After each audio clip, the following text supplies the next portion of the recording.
I think this is my fourth attempt to try to record this video, but I think it's worth it because what I did earlier today was absolutely crazy. Everything that you see in the folder above me was created by GPT Codex 5.2. That's OpenAI's latest programming-oriented model.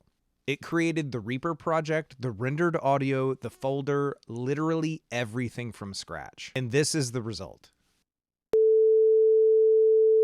Okay, so that's a fairly unremarkable 2-second sine wave, right? But the AI did this through various Python scripts and running Reaper off of the command line, all from one prompt. But for video, I tried to repeat the mind-blowing success of this, and well, I failed tremendously 3 times in a row. So for the sake of insanity, I'm going to try this one more time, and hopefully it works this time. Regardless, I have a very important lesson to convey to you at the end. All right, I've written a prompt. Here we go. All right, this is what's really cool is it can see different Reaper project files. It can run Reaper from the command line. It can analyze a lot of stuff. Now, whether it will do it correctly or not, that's a different question. It's rendering Python scripts. It popped up to render. Did it work this time? It's gathering a lot of details about how Reaper works. Oh, this was where it could fail. Okay.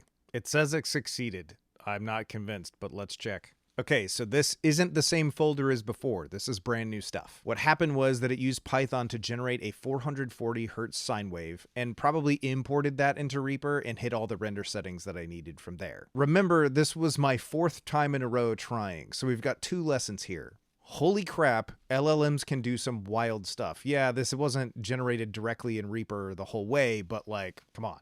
Secondly, and most importantly, I want you to see that the output of LLMs is non-deterministic. That means that it's not consistent. You're not going to get the same output every time. So if you need output that is deterministic, meaning consistent, the same thing every single time, it's best to use an LLM to script a thing for you. In this case, it would have been great for me to tell the AI to write the Python scripts to disk so I could repeat using them over and over and over again. Right? Because every time I run this prompt, I'm going to get a slightly different or massively different output. Anyway, thought this was crazy. Really glad that it worked on camera. See you next time.